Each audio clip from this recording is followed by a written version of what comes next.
Amici viaggiatori, ben trovati in un nuovo appuntamento con Viaggiando Viaggiando, sempre alla scoperta dei luoghi più belli vicini a casa nostra. Il Veneto protagonista con la provincia di Vicenza e precisamente a Sant'Orso. Come vedete mi trovo in un'oasi naturale bellissima, di questo parleremo ma anche di molte altre cose. Tutto questo tra pochi istanti, subito dopo la sigla.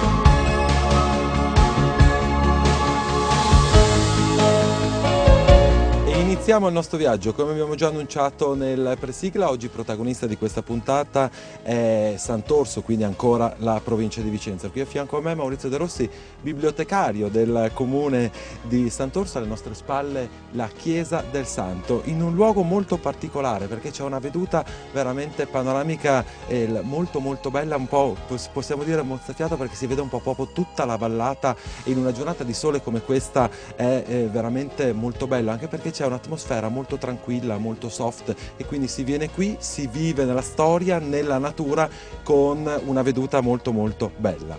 Con Maurizio però vorremmo fare un po' un'introduzione particolare perché questo, l'origine proprio di Sant'Orso, ha un'origine storica un po' particolare. Diciamo che questo è dovuto anche alla posizione di Sant'Orso, che è alle pendici del Monte Summano, rivolto verso la pianura a sud. Un luogo abitato fin dalla preistoria e i primi insediamenti si hanno nella grotta Bocca Lorenza che risalgono al Neolitico.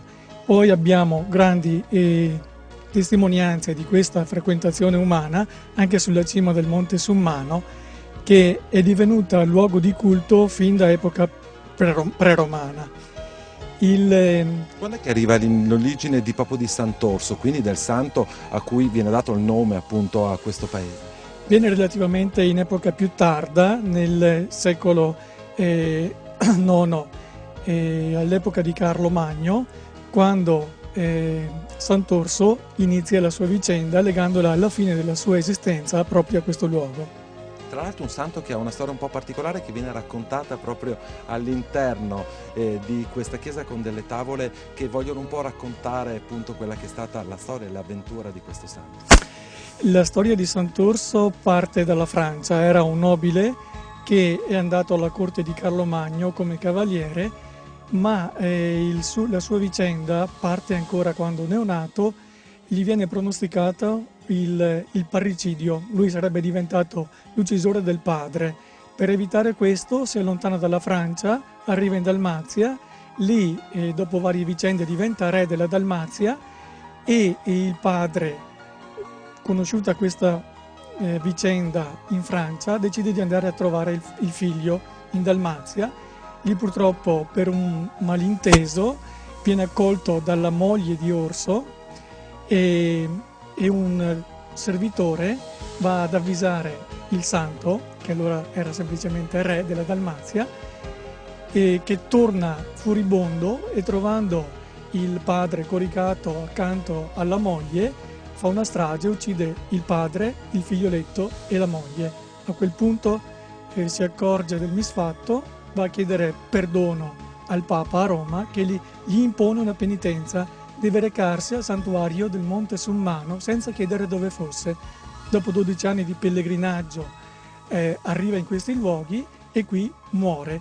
A quel punto le campane suonano, il suo bastone da pellegrino fiorisce, la gente capisce che è un santo penitente e da quel momento in poi questo luogo diventerà Sant'Orso. E tra l'altro abbiamo visto proprio tanto già nelle immagini del nostro Davide Segalini anche proprio queste tavole che vogliono un po' rappresentare la vita. Abbiamo già visto anche tra l'altro delle immagini dell'interno di questa chiesa. Vogliamo a chiusura di questa nostra chiacchierata parlare appunto di questa chiesa molto importante per quanto riguarda questa terra. Questa chiesa risale al XIII secolo come origine, però poi è stata modificata nel corso dei secoli. Questa che noi vediamo adesso è opera del progetto di Ottone Calderari, è in stile neoclassico, palladiano e ha una struttura a croce greca. Al suo interno ci sono delle pregevoli opere d'arte, di pittura di Alessandro Maganza, del Giambattista Maganza e del Vassilacchi, un pittore che operava a Venezia.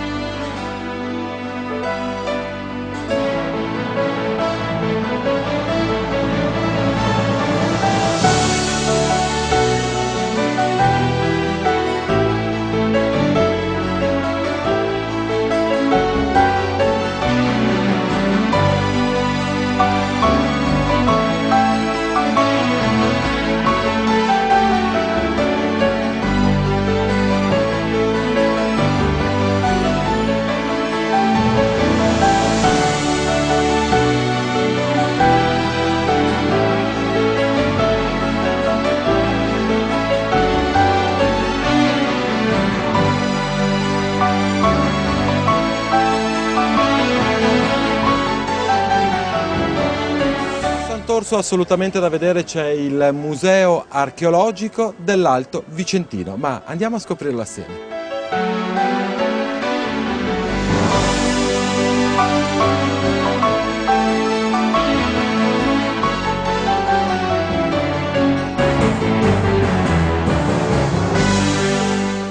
E siamo all'interno di questo museo con Anna Dalla Vecchia, curatrice, e vogliamo raccontare un po' la storia di questo museo, un museo che di storia vuole appunto raccontare. Beh, il museo nasce con l'idea di esporre quelle che sono le testimonianze archeologiche e quindi anche la storia dell'Alto Vicentino. Siamo nel comune di Sant'Orso, però per l'appunto i reperti esposti riguardano un po' tutto il nostro territorio, tutto il distretto. Viene aperto, inaugurato nel 1995, anche se in realtà l'esperienza didattica e archeologica nel comune di Sant'Orso è anticipata al 1985 con l'apertura della mostra archeologica didattica che allora era presso le scuole medie di Sant'Orso. Un territorio che ha molto da offrire, come mai questa scelta di ampliare appunto, la presenza in questo museo un po' a tutto l'Alto Vicentino? Perché si tratta di un territorio particolarmente interessante dal punto di vista archeologico, che ha delle caratteristiche che lo eguagliano in tutto il distretto, quindi è errato fare un museo solamente per Sant'Orso. Questa secondo me è una scelta molto interessante e molto oculata. Cos'è che trova il visitatore qui di particolare? Beh, diciamo che i settori del museo sono tre.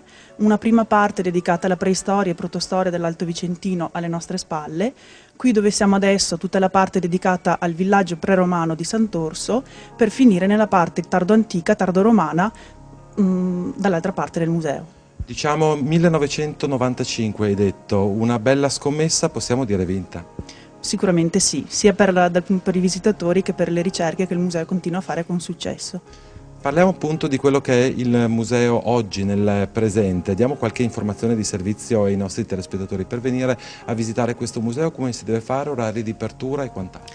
Allora, il museo è aperto su prenotazione tutti i giorni della settimana, quindi per gruppi turistici o per scolaresche, basta telefonare alla biblioteca, all'ufficio del museo, e tutte le domeniche dalle 15 alle 18 per i visitatori singoli, diciamo così, è sempre aperto, trovate aperto sempre, eccetto il giorno di Natale. Penso che un gioco da protagonista lo facciano le scolaresche, avete anche dei laboratori didattici? Certo, da sempre, ancora prima che esistesse il museo, noi organizziamo laboratori e attività didattiche per i ragazzi, normalmente impostati un po' su quelli che sono i programmi scolastici, per cui organizzate per ragazzi dalla prima elementare fino alla quinta e anche per le scuole medie e superiori.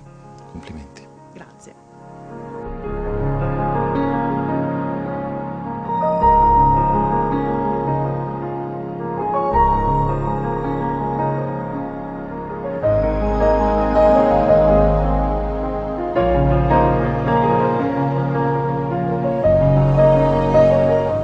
si viene a Sant'Orso non si può non notare per la sua imponenza Villa Rossi, con Alessia Zanandrea dell'Ufficio Cultura del Comune di Sant'Orso per dare qualche cenno storico di questa villa. Noi ci troviamo in questo nel giardino, la potete notare appunto anche alle nostre spalle, e di quella appunto che è la storia, ma anche di quello che è l'utilizzo oggi da parte del Comune. La Villa Rossi, denominata così, fu acquistata da Alessandro Rossi nel 1865 dalla famiglia Prosdocimi. La villa, in semplice stile rinascimentale, è stata ristrutturata dall'architetto Antonio Caregaro Negri. Ecco, l'industriale Alessandro Rossi voleva farne un luogo piacevole per lui e per la sua famiglia. L'utilizzo oggi di questa villa? Attualmente Villa Alessandro Rossi è di proprietà del Comune di Sant'Orso e di Schio. Viene utilizzata per scopi prettamente culturali, mostre, proiezione di film durante l'estate e il teatro in villa in collaborazione anche con la provincia di Vicenza. Per avere tutte queste informazioni, visto che tu un po' rappresenti, abbiamo visto il museo, abbiamo visto come diamo qualche informazione di servizio a chiusura di questa prima parte. Naturalmente noi continueremo a visitare Sant'Orso anche dopo la pubblicità, però diamo già qualche informazione di servizio ai nostri telespettatori. Ecco, tutte le informazioni relative al Comune di Sant'Orso, agli eventi culturali, possono essere viste, visitate nel nostro sito internet www.comune.santorso.vi.it. Voglio ricordarvi che c'è a disposizione per tutte le informazioni turistiche un nuovo ufficio yacht della provincia di Vicenza a Schio per tutte le informazioni sul territorio. Per noi è arrivato il momento della nostra prima interruzione pubblicitaria, tra pochissimo sempre da Sant'Orso. A tra poco vi aspetto.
Seconda parte di Viaggiando Viaggiando, ben trovati ai nostri telespettatori, ai nostri amici viaggiatori. Sempre la provincia di Vicenza protagonista di questa puntata di Viaggiando Viaggiando. Voglio ricordarvi che siamo a Sant'Orso. In questo momento ci troviamo nel parco, in uno delle due parti del parco di Villa Rossi, con Walter Zambon della cooperativa Nuovi Orizzonti.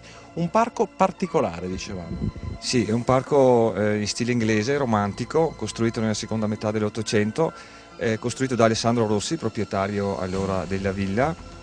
È un parco appunto romantico, molto interessante, soprattutto per l'aspetto botanico, per gli esemplari che si trovano all'interno. Dicevamo parco romantico, quindi sicuramente stile inglese, ma dicevo anche all'inizio in una delle due parti, perché la villa la vediamo ancora alle nostre spalle, abbiamo già vista un attimo prima della pubblicità facendo un attimo una presentazione proprio nello specifico alla villa, ma nella parte sopra c'è tutta una parte terrazzata.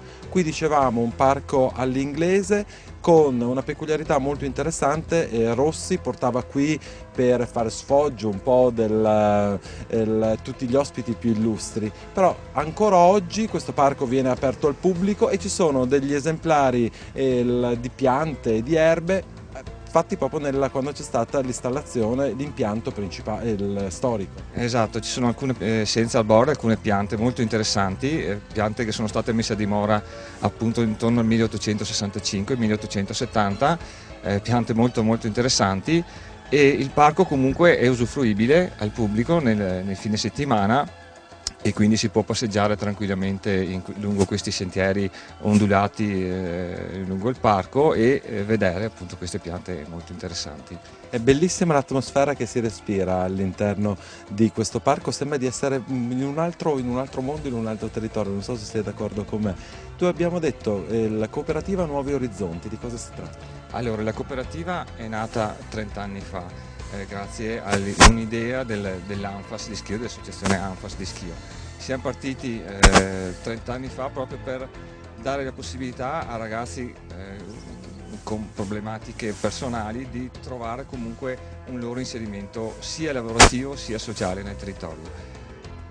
Pian piano poi ci siamo sviluppati, l'area sottostante al parco è diventata proprietà poi della cooperativa Nuovi Orizzonti e lì siamo cresciuti, abbiamo arricchito quell'area con l'attività principale che è quella di garden e di florovivaismo, ma poi con un'area dedicata proprio alle famiglie, ai bimbi, dove c'è lo spazio verde, dove si può fare picnic, dove si può stare tranquilli senza lo stress delle auto e della vita quotidiana. Che nei giorni d'oggi non è una cosa che fa male, anzi sono i classici momenti che forse uno assapora la parte bella di vedere in un posto come questo, appunto la possibilità di staccare la spina da quella che è la vita frenetica magari in una grande città di tutti i giorni e di potersi ricavare e prendere uno spazio interiore, ma anche appunto con la famiglia, come hai detto tu.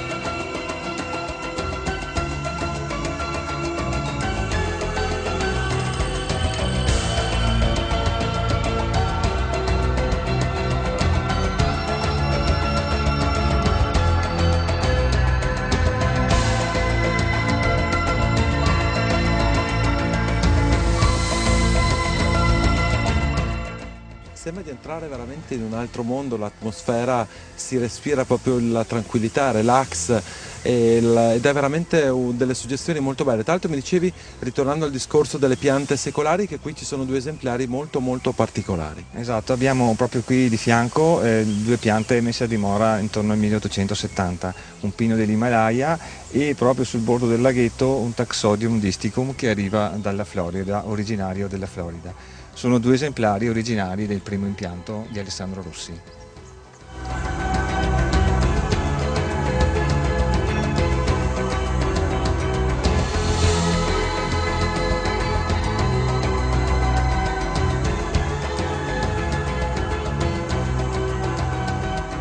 Questo parco, Walter, veramente non finisce di stupire. Vogliamo spiegare dove ci troviamo ai nostri telespettatori e cosa c'è alle nostre spalle? Ecco, qui abbiamo una struttura, viene chiamata Tempietto Pompeiano, e l'Alessandro Rossi, quando ha costruito questa cosa, l'ha voluta proprio per ricordare l'origine romana del comune del paese di Sant'Orso, proprio perché qui ci sono stati trovati dei reperti di origine romana. E quindi un tempietto di stile pompeiano, e alle nostre spalle abbiamo un acquario originale proprio di quegli anni.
lasciato, anche se a pochi metri di distanza, il giardino di Villa Rossi, ci siamo spostati in questa che è, diciamo, la vostra attività principale come cooperativa, che avete realizzato quest'oasi tutta dedicata alle farfalle tropicali.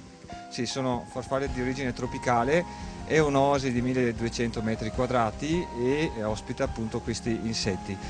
Questa è un'attività didattica, per cui qui arrivano bambini delle scuole proprio per visitare questo giardino e per avvicinarli in qualche maniera alla natura, al contatto con gli animali, con la natura.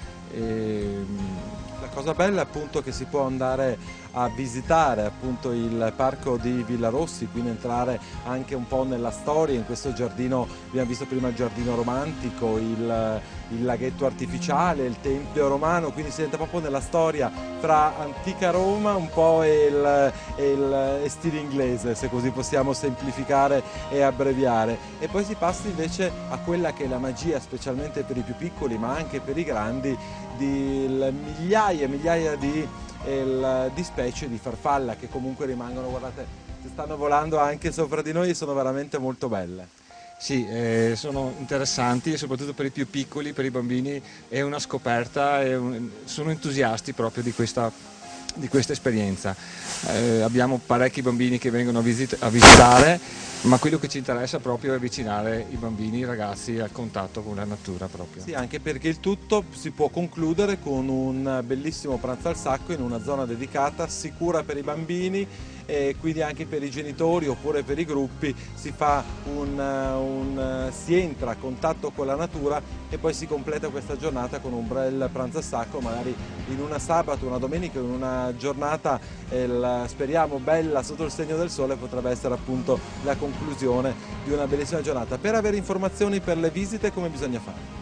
Beh, c'è il sito oasirossi.it e quindi lì si possono trovare tutte le informazioni possibili, un numero di telefono direttamente con la nostra segretaria che dà tutte le informazioni utili che servono per arrivare e per usufruire dell'area stessa. Poi voglio ricordarlo ancora una volta, l'abbiamo detto anche alla fine della prima parte, che c'è a disposizione il comune di Sant'Orso per tutte le informazioni, ma ancora cosa assolutamente nuova da pochi mesi, il nuovo ufficio yacht della provincia di Vicenza di Schio, che appunto dà tutte le informazioni turistiche su tutta questa zona. Io naturalmente ti ringrazio, faccio i complimenti per quello che avete realizzato, una bella scommessa iniziata circa 30 anni fa, ma con dei risultati oggettivi che sono veramente incredibili, quindi una bella scommessa, ma diciamo a questo punto una scommessa vinta, anche se le scommesse poi bisogna sempre continuarle e portarle avanti e incrementarle. Comunque vi faccio veramente i complimenti. Una visita a Sant'Orso, questo è un consiglio che do a tutti i nostri telespettatori, vale veramente la pena per la storia, per l'ambiente, per la cultura e per la disponibilità e la simpatia delle persone che trovate in questa zona. A pochi chilometri dal paese, dal comune di Schio, a circa 30 minuti da Vicenza città, una bella escursione fuori porta per un sabato, una domenica o una giornata veramente molto molto bella. Siamo arrivati alle battute finali anche di questa puntata di Viaggiando. Voglio ricordarvi come al solito il nostro indirizzo di posta elettronica viaggiando@telechiara.it se voi volete mettervi in contatto con noi per darci dei suggerimenti, per chiederci delle informazioni. Anche questa puntata già dai prossimi giorni sarà possibile rivedere sul nostro canale di YouTube, quindi Telechiara Produzioni, oppure cliccando su qualsiasi motore di ricerca il nome e cognome del sottoscritto, quindi Piero Brazzale. Permettetemi in chiusura di questa puntata di fare un saluto, lo faccio raramente, però per me è sempre un piacere che ci guardano su Sky in tutta Italia sul canale blu. So che siete molti, ci date molto riscontro, quindi quest'oggi voglio chiudere questa puntata salutando tutti quanti i telespettatori che ci guardano tramite il canale blu. Per oggi è proprio tutto, l'appuntamento con noi per scoprire altri luoghi meravigliosi del nord-est, a fra 7 giorni, stessa ora, stessa rete, e come di consueto viaggiate assieme a noi.